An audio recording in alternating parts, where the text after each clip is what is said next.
ജലം നിത്യജീവിതത്തിൽ ഈ ഒരു അധ്യായത്തില് നമ്മുടെ ജലം നിത്യജീവിതത്തിൽ നമുക്ക് എത്രത്തോളം പ്രധാനപ്പെട്ടതാണ് എന്നും അതുപോലെ ജലത്തിന്റെ പ്രാധാന്യം എത്രത്തോളം ഉണ്ട് എന്നും ഒക്കെയാണ് നമുക്ക് പറഞ്ഞിരുന്നത്. നമ്മുടെ ഭൂമിയുടെ ഉപരിതലത്തിലും അന്തരീക്ഷത്തിലും മണ്ണിനടിയിലുമൊക്കെ ആയിട്ട് കാണപ്പെടുന്ന ജലം ജീവന്റെ രൂപീകരണത്തിനും അതിന്റെ നിലനിൽപ്പിനും അത്യാവശ്യമായിട്ടുള്ള ഒരു ഘടകമാണ് എന്ന് മനസ്സിലാക്കി തരുന്നു. നമുക്കറിയാവുന്ന ഒരു കണക്കുകൾ വെച്ച് നമ്മുടെ ഭൂമിയിൽ ലഭ്യമായിട്ടുള്ള ആകെ ജലത്തിന്റെ 3%, കേവലം 3% മാത്രമാണ് ശുദ്ധജലം. അതിൽ തന്നെ ഒരു വലിയ ഭാഗം ഹിമാനികളിലും ഹിമപാളികളിലും ഒക്കെയാണുള്ളത്. ചെറിയൊരു ഭാഗം മാത്രമാണ് നമ്മുടെ ഉപയോഗത്തിനായിട്ട് നമുക്ക് ലഭിക്കുന്നത്.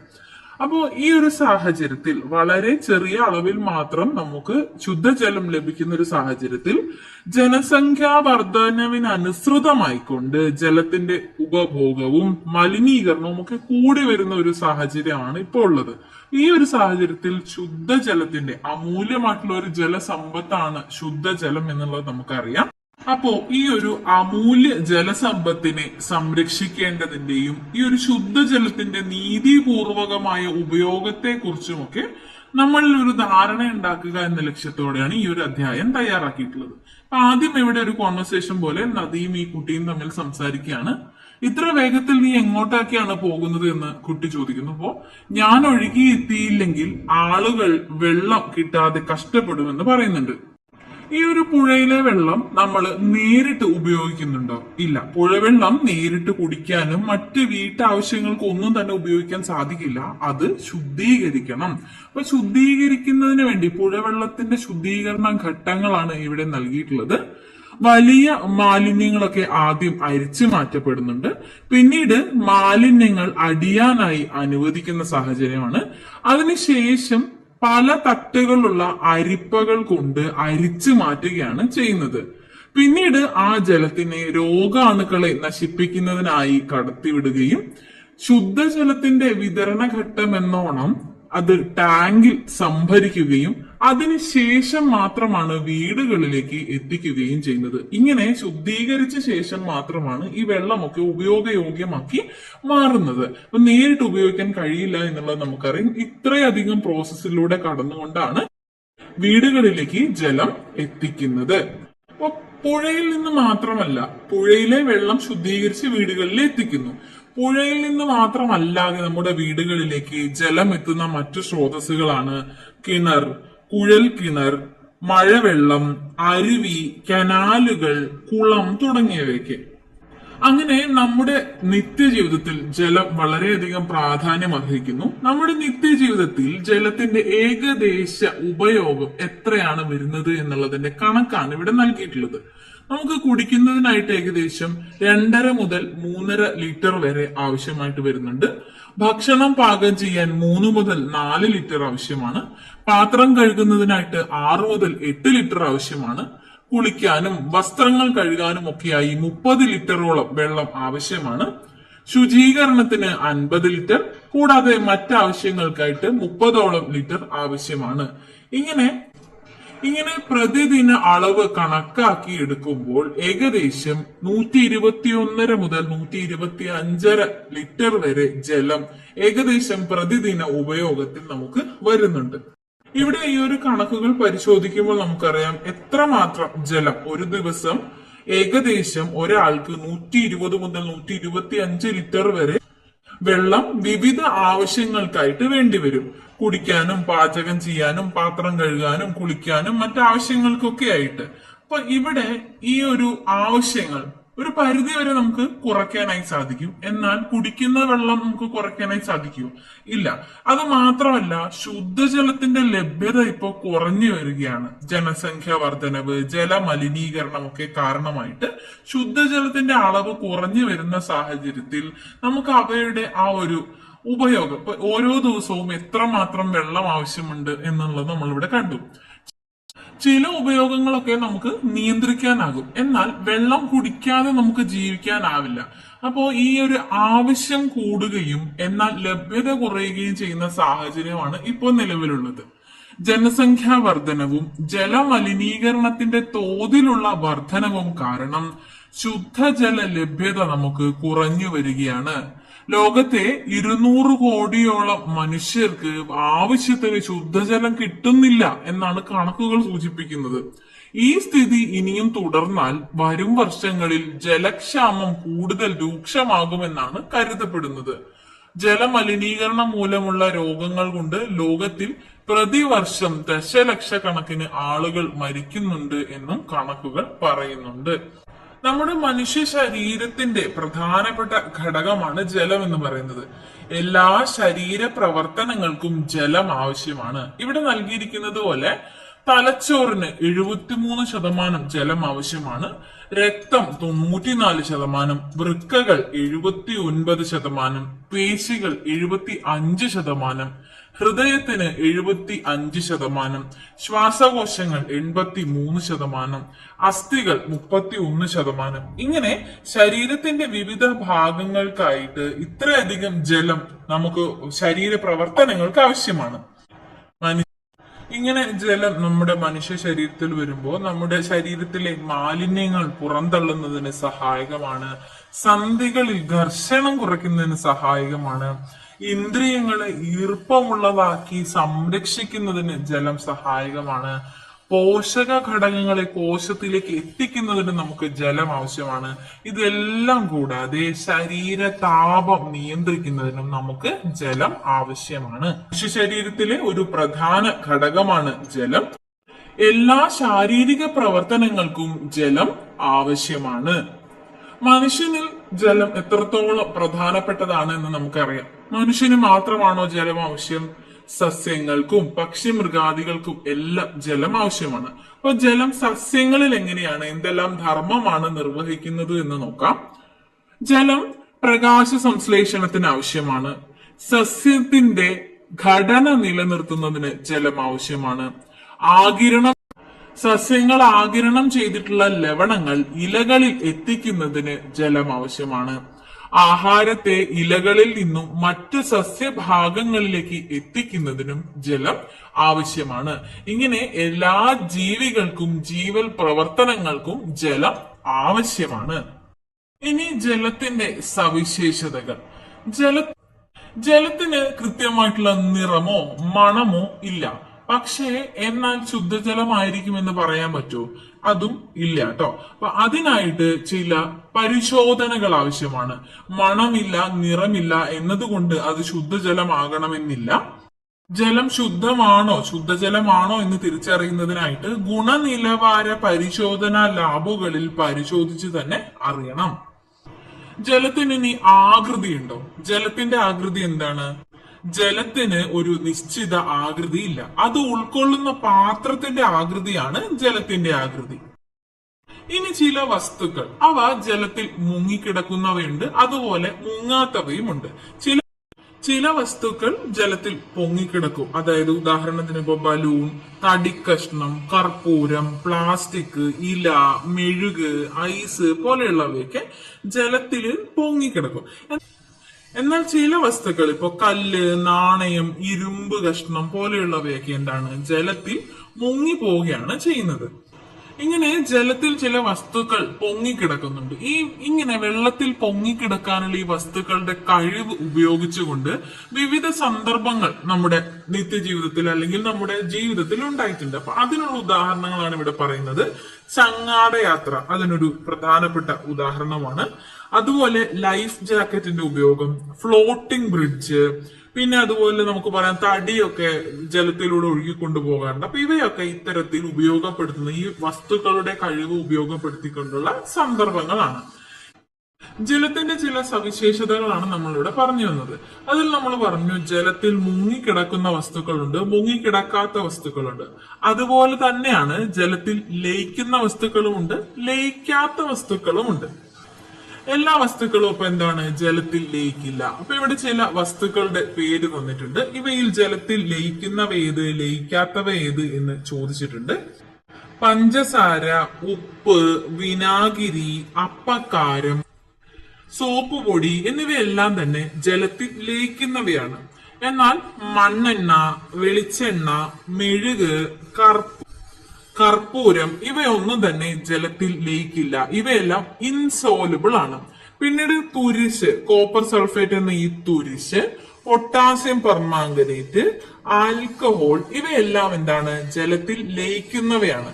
എന്നാൽ പെട്രോള്, മണൽ, കൊഴുപ്പ്, ഇപ്പൊ നെയ്യ് പോലെയുള്ള കൊഴുപ്പുകൾ ഇവയൊന്നും ജലത്തിൽ ലയിക്കില്ല. അപ്പൊ ഇത്തരത്തിൽ ജലത്തിൽ ലയിക്കുന്നവയും ജലത്തിൽ ലയിക്കാത്തവയും ഉണ്ട്. അപ്പൊ ഇവിടെ പറഞ്ഞ ഒരു ലിസ്റ്റില് ഖരവസ്തുക്കളും ദ്രാവകങ്ങളും ജലത്തിൽ ലയിക്കുമെന്ന് നമ്മൾ കണ്ടു. വാതകങ്ങൾ ജലത്തിൽ ലയിക്കുമോ? വാതകങ്ങളും ജലത്തിൽ ലയിക്കും. അപ്പൊ ഇവിടെ നമ്മൾ കണ്ടല്ലോ, ഖരവസ്തുക്കളും ദ്രാവക വസ്തുക്കളും ജലത്തിൽ ലയിക്കുന്നവയുമുണ്ട്, എന്നാൽ ലയിക്കാത്തവയുമുണ്ട്. അപ്പൊ ലയിക്കുന്നവയിൽ നമുക്കറിയാം ഖരവസ്തുക്കളും ദ്രാവക വസ്തുക്കളും ജലത്തിൽ ലയിക്കും. അതുപോലെ തന്നെ വാതകങ്ങളും ജലത്തിൽ ലയിക്കും. അതിനൊരു ഉദാഹരണമാണ് നമുക്ക് പറയാവുന്നത്. മത്സ്യങ്ങൾ ശ്വസിക്കുന്നത് എന്താണ്? അക്വേറിയത്തിലെ മത്സ്യങ്ങൾക്ക് ശ്വസിക്കാൻ ഓക്സിജൻ ലഭിക്കുന്നത് എവിടെ നിന്നാണ്? ജലജീവികൾ ശ്വസിക്കുന്നത് ജലത്തിൽ ലയിച്ചു ചേർന്നിട്ടുള്ള ഓക്സിജനാണ് അവ ശ്വസിക്കുന്നത്. അതുപോലെ മറ്റൊരു ഉദാഹരണമാണ്, ജലത്തിൽ കാർബൺ ഡൈ ഓക്സൈഡ് വാതകം ലയിപ്പിച്ചാണ് സോഡ ഉണ്ടാക്കുന്നത്. അങ്ങനെ സോഡ കുപ്പി തുറക്കുമ്പോൾ കാർബൺ ഡൈ ഓക്സൈഡ് വാതകം സ്വതന്ത്രമാക്കപ്പെടുന്നു. അതുകൊണ്ടാണ് ഈ ഒരു സോഡ കുപ്പി തുറക്കുന്ന സമയത്ത് കുമിളകൾ പുറത്തു വരുന്നത് നമുക്ക് കാണാനായിട്ട് സാധിക്കുന്നത്. അപ്പൊ കാർബൺ ഡൈ ഓക്സൈഡ് ഇവിടെ സോഡ ഉണ്ടാക്കുന്നത് ജലത്തിൽ കാർബൺ ഡൈ ഓക്സൈഡ് ലയിപ്പിച്ചുകൊണ്ടാണ്. അപ്പൊ നമുക്ക് എന്ത് മനസ്സിലായി? വാതകങ്ങൾ ജലത്തിൽ ലയിച്ചു ചേരുന്നു. ചില വസ്തുക്കൾ ജലത്തിൽ ലയിക്കുന്നു, ചിലവ ലയിക്കുന്നില്ല എന്ന് നമ്മൾ പറഞ്ഞു. അപ്പൊ ജലത്തിൽ ലയിക്കാത്ത ചില വസ്തുക്കൾ മറ്റ് ദ്രാവകങ്ങളിൽ ലയിക്കും. ഉദാഹരണത്തിന് ചക്കപ്പശ, ടാർ എന്നിവയൊക്കെ മണ്ണെണ്ണയിലും വെളിച്ചെണ്ണയിലും ഒക്കെ ലയിക്കുന്നുണ്ട്. അപ്പൊ ഇവിടെ ഒരു ലായകം, ലായനി, ലീനം എന്നൊരു ആശയമൊക്കെയാണ് മുന്നോട്ട് വരുന്നത്. അതെന്താണ്? ലയിച്ചു ചേരുന്ന വസ്തുവിനെ നമ്മൾ ലീനം എന്ന് പറയും. എന്തിലാണോ ലയിച്ചു ചേരുന്നത് ആ വസ്തുവിനെ നമ്മൾ ലായകം എന്ന് പറയും. ലീനം ലായകത്തിൽ ലയിച്ചു ചേരുന്നതിനെ നമ്മൾ ലായനി എന്ന് പറയും. ക്ലിയർ ആണോ? ലയിച്ചു ചേരുന്ന വസ്തുവിനെ ലീനം എന്ന് പറയും. എന്തിനാണോ ലയിച്ചു ചേരുന്നത് ആ വസ്തുവിനെ ലായകം എന്ന് പറയും. ലീനം ലായകത്തിൽ ലയിച്ചു ചേർന്നുണ്ടാകുന്നതിനെ നമ്മൾ ലായനി എന്ന് പറയും. കുറച്ച് ഉദാഹരണങ്ങൾ ഇവിടെ താഴെ നൽകിയിട്ടുണ്ട്. ഇവിടെ നോക്കിയാൽ നമുക്ക് മനസ്സിലാകും. പഞ്ചസാരയാണ് ലീനം. പഞ്ചസാര വെള്ളത്തിൽ ലയിക്കുന്ന സമയത്ത് പഞ്ചസാര ലായനി ഉണ്ടാകുന്നു. ഇവിടെ ലീനം പഞ്ചസാര, വെള്ളമാണ് ലായകം, പഞ്ചസാര ലായനി ഇവിടെ ഉണ്ടാകുന്നു. അപ്പോ ലീനം, ലായകം, ലായനി എന്താണെന്ന് മനസ്സിലായല്ലോ. അപ്പോ ഇവിടെ ജലം എന്ന് പറയുന്നത് എന്താണ്? സാർവിക ലായകമാണ്. ജലത്തിന് ധാരാളം വസ്തുക്കളെ ലയിപ്പിക്കുന്നതിനുള്ള കഴിവുണ്ട്. അതുകൊണ്ടാണ് ജലത്തെ സാർവിക ലായകം എന്ന് പറയുന്നത്. ജലത്തിന് നിരവധി വസ്തുക്കളെ ലയിപ്പിക്കുന്നതിനുള്ള കഴിവുണ്ട്. അതിനാൽ ജലത്തെ സാർവിക ലായകം, യൂണിവേഴ്സൽ സോൾവെന്റ് എന്ന് പറയുന്നു. ജലത്തിന്റെ ഈ ഒരു ലായക ശേഷി പ്രയോജനപ്പെടുത്തിക്കൊണ്ടാണ് നമ്മുടെ വസ്ത്രങ്ങൾ അലക്കുന്നത്, പാനീയങ്ങൾ തയ്യാറാക്കുന്നത്, മരുന്ന് കഴിക്കാൻ സാധിക്കുന്നത്, ചെടികൾ നനയ്ക്കുന്നത്, അഴുക്കുകളൊക്കെ കഴുകിക്കളയുന്നതിനായിട്ടൊക്കെ സാധിക്കുന്നത്. അപ്പൊ ഈ ഒരു ജലത്തിന്റെ ലായക ശേഷിയാണ് ഈ പറഞ്ഞ സന്ദർഭങ്ങളിലൊക്കെ പ്രയോജനപ്പെടുത്തുന്നത്. ജലത്തിന് പല അവസ്ഥകളുണ്ട്, പല രൂപത്തിലുണ്ട്. ഏതൊക്കെയാണ്? ജലം ഖരമായിട്ട്, ഐസായിട്ട്, ദ്രാവകം വെള്ളമായിട്ട്, വാതകം നീരാവിയായിട്ട്, അങ്ങനെ 3 അവസ്ഥകളിലാണ് പ്രകൃതിയിൽ കാണപ്പെടുന്നത്. അതിലൊന്നാണ് ഐസായിട്ടുള്ള ഈ ഒരു ഖരാവസ്ഥ എന്ന് പറയുന്നത്. എന്തെല്ലാം ആവശ്യങ്ങൾക്കാണ് ഈ ഖരാവസ്ഥയിലുള്ള ഈ ഒരു ജലം ഉപയോഗിക്കുന്നത്? ഭക്ഷ്യവസ്തുക്കൾ കേടുകൂടാതെ ഇരിക്കാനാണ് പ്രധാനമായിട്ടും ഐസ് ഉപയോഗിക്കുന്നത്. ഇതുകൂടാതെ മരുന്നുകൾ സൂക്ഷിക്കാൻ, പാനീയങ്ങൾ തണുപ്പിക്കാനൊക്കെ ആയിട്ട് ഐസ് ഉപയോഗിക്കുന്നുണ്ട്. ഈ ഒരു ഐസ് ജലം 0°C ഘനീഭവിച്ചാണ് ഐസ് രൂപപ്പെടുന്നത്. ഐസ് പിന്നീട് താപം സ്വീകരിച്ച്, ഇപ്പൊ ചുറ്റുപാടിൽ നിന്നോ അല്ലെങ്കിൽ ചൂടാകുമ്പോഴോ ഒക്കെ താപം സ്വീകരിച്ച് ഉരുകി മെൽറ്റ് ചെയ്ത് ജലമായിട്ട് മാറുകയാണ് ചെയ്യുന്നത്. അപ്പൊ ഇവിടെ നിന്ന് നമുക്ക് മനസ്സിലാക്കാം ജലത്തിന് ചൂട് വഹിക്കാനുള്ള കഴിവുണ്ട്. ഈ ഒരു കഴിവ് ഉപയോഗിച്ചുകൊണ്ട് ജലത്തിന്റെ ഈ ഒരു ചൂട് വഹിക്കാനുള്ള കഴിവ് പല സന്ദർഭങ്ങളിലും നാം പ്രയോജനപ്പെടുത്തുന്നുണ്ട്. അതിന് ഉദാഹരണമാണ് നമ്മൾ ഈ പറയുന്ന അരി വേവിക്കുന്നത്, സ്റ്റീം എഞ്ചിനുകൾ, അതുപോലെ ആവി പിടിക്കുക പോലെയുള്ള സാഹചര്യങ്ങളിൽ താപം വഹിക്കുന്നതിനുള്ള ജലത്തിന്റെ ചൂട് വഹിക്കാനുള്ള ആ ഒരു കഴിവ് ഉപയോഗിച്ചുകൊണ്ടുള്ള സന്ദർഭങ്ങളാണ് ഈ പറഞ്ഞിട്ടുള്ളത്. അങ്ങനെയുള്ള ഈ ഒരു ജലം ചൂടാകുന്ന സമയത്ത്, തിളയ്ക്കുന്ന സമയത്ത് നീരാവിയായിട്ട് മാറുന്നു. നീരാവിയായിട്ട് മാറുന്നു. ഒരു ദ്രാവകത്തിന്റെ ഉപരിതലത്തിൽ നിന്ന് ചെറുകണികകൾ ചുറ്റുപാടിലേക്ക് വ്യാപിക്കുന്നതിനെ ബാഷ്പീകരണം അഥവാ വേപ്പറൈസേഷൻ എന്നാണ് പറയുന്നത്. ചൂടാകുമ്പോൾ ബാഷ്പീകരണത്തിന്റെ തോത് വർദ്ധിക്കുന്നു. ബാഷ്പീകരണം എല്ലാ താപനിലയിലും സംഭവിക്കുന്നു. ഖരം, ദ്രാവകം, വാതകം എന്നീ 3 അവസ്ഥകളിലും പ്രകൃതിദത്തമായി കാണപ്പെടുന്ന ഏക പദാർത്ഥമാണ് ജലം എന്ന് പറയുന്നത്. അപ്പൊ ജലത്തിന്റെ മറ്റൊരു സവിശേഷത കൂടി നമ്മളിവിടെ കണ്ടു. ദ്രാവകത്തിന്റെ ഉപരിതലത്തിൽ നിന്ന് ചെറുകണികകൾ ചുറ്റുപാടിലേക്ക് വ്യാപിക്കുന്നതിനെയാണ് നമ്മൾ ബാഷ്പീകരണം എന്ന് പറയുന്നത്. ചൂടാകുന്ന സമയത്ത് ബാഷ്പീകരണത്തിന്റെ തോത് വർദ്ധിച്ചു വരികയാണ് ചെയ്യുന്നത്. ഈ ബാഷ്പീകരണം എന്ന് പറയുന്നത് എല്ലാ താപനിലയിലും സംഭവിക്കുന്ന ഒന്നാണ്. ഖരമായിട്ടും ദ്രാവകമായിട്ടും വാതകമായിട്ടും 3 അവസ്ഥകളിലും പ്രകൃതിദത്തമായി തന്നെ കാണപ്പെടുന്ന ഏക പദാർത്ഥം ജലമാണ്. ഇനി ജലനിരപ്പ്. ജലം എപ്പോഴും ഒരേ നിരപ്പ് അഥവാ വിതാനം പാലിച്ചാണ് നിൽക്കുന്നത്. ഈ ഒരു സവിശേഷത പ്രയോജനപ്പെടുത്തുന്ന സന്ദർഭമാണ് നമ്മുടെ കെട്ടിട നിർമ്മാണത്തിന്റെ സമയത്തൊക്കെ ലെവൽ ട്യൂബ് ഉപയോഗിച്ചുകൊണ്ട് നിരപ്പ് കണ്ടെത്തുന്നത് കണ്ടിട്ടുണ്ടാവില്ലേ. അപ്പൊ അതൊക്കെ ഈ ജലത്തിന്റെ ഈ ഒരു സവിശേഷത ഉപയോഗിച്ചുകൊണ്ടാണ്. വിതാനം പാലിക്കുന്നു എന്നത് ജലത്തിന്റെ ഒരു പ്രധാനപ്പെട്ട സവിശേഷതയാണ്. ഇപ്പൊ നമുക്കൊക്കെ അറിയാവുന്ന ഒരു ഉദാഹരണമാണ്, ജലാശയങ്ങളൊക്കെ വറ്റുന്ന സമയത്ത് നമ്മുടെ സമീപങ്ങളിലുള്ള കിണറുകളിലൊക്കെ ജലനിരപ്പ് താഴുന്നത് ശ്രദ്ധിച്ചിട്ടില്ലേ. ഇതൊക്കെ ഈ ഒരു സവിശേഷത കൊണ്ടാണ് ജലത്തിന് വിതാനം ഒരേ നിരപ്പ്, എപ്പോഴും ഒരേ നിരപ്പായിരിക്കും പാലിക്കാൻ കഴിയുന്നത്. അപ്പൊ ഇത് ജലത്തിന്റെ മറ്റൊരു സവിശേഷതയാണ്. ഇനി നമ്മുടെ ഭൂമിയിലെ ജലസ്രോതസ്. ഭൂമിയിലെ ജലത്തിന്റെ സ്രോതസ്സുകളിൽ കടൽ വെള്ളമാണ് ഏറ്റവും കൂടുതലായിട്ടുള്ളത്. വലിയ അളവിൽ ലവണങ്ങൾ ലയിച്ചു ചേർന്നിട്ടുള്ളത് കൊണ്ട് തന്നെ കടൽ വെള്ളം ദൈനംദിന ആവശ്യത്തിന് ഉപയോഗിക്കുന്നതിനായിട്ട് സാധിക്കില്ല. പ്രധാനമായിട്ടും ജലസ്രോതസ്സുകളിലൊക്കെ വെള്ളം എത്തുന്നത് മഴയിലൂടെയാണ്. ഇവിടെ ജലത്തുള്ളിക്ക് കുറച്ച് പറയാനുണ്ട്. എന്താണ്? ജീവജാലങ്ങൾക്ക് ഞങ്ങളില്ലാതെ ജീവിക്കാനാകില്ല.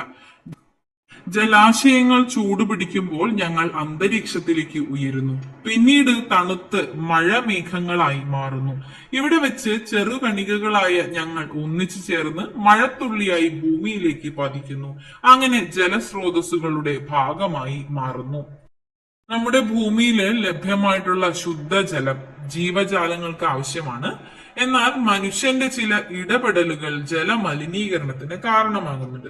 ഇവിടെ ഒരു ജലചക്രത്തെ കുറിച്ചാണ് പറയുന്നത്. എങ്ങനെയാണ് മഴയുണ്ടാകുന്നത്? ജലാശയങ്ങളിലെയും സസ്യങ്ങളിലെയും ഒക്കെ ജലം സൂര്യന്റെ ചൂടേറ്റ് നീരാവിയായിട്ട് അന്തരീക്ഷത്തിലേക്ക് എത്തുകയും നീരാവി തണുത്ത് മേഘമായും മേഘം പിന്നീട് തണുത്ത് മഴയായും ഭൂമിയിലേക്ക് പതിക്കുകയാണ് ചെയ്യുന്നത്. ഇങ്ങനെ നമുക്ക് ലഭിക്കുന്ന ഈ ഒരു ശുദ്ധജലം മനുഷ്യന്റെ ഇടപെടലുകൾ മൂലം ജലമലിനീകരണത്തിന് കാരണമാവുകയാണ് ചെയ്യുന്നത്. ജലമലിനീകരണത്തിന് കാരണമാകുന്ന ചില പ്രവർത്തനങ്ങളാണ് ഇവിടെ തന്നിട്ടുള്ളത്.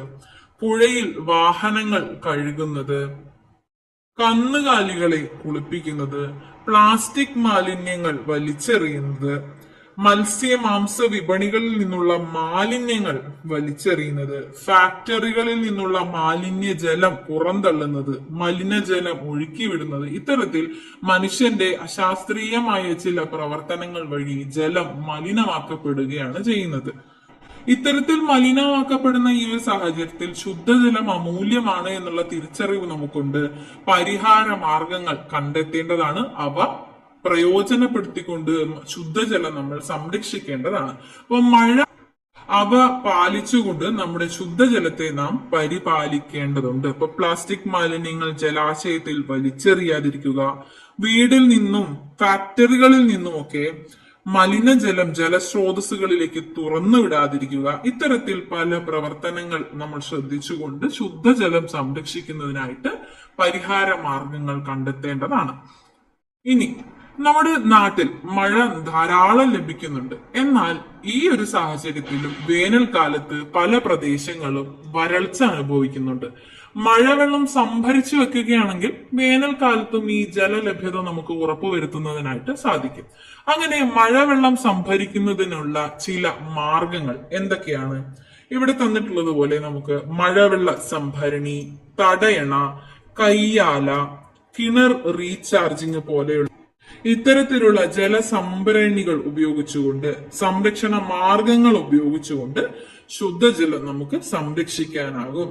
ശുദ്ധജലം അമൂല്യമാണ്, അത് പാഴാക്കാനായിട്ട് പാടില്ല, അത് പാഴാക്കരുത്. അപ്പൊ ഇത്രയാണ് നമ്മുടെ ഈ ഒരു അധ്യായത്തിൽ നമുക്ക് പഠിക്കാനായിട്ടുള്ളത്.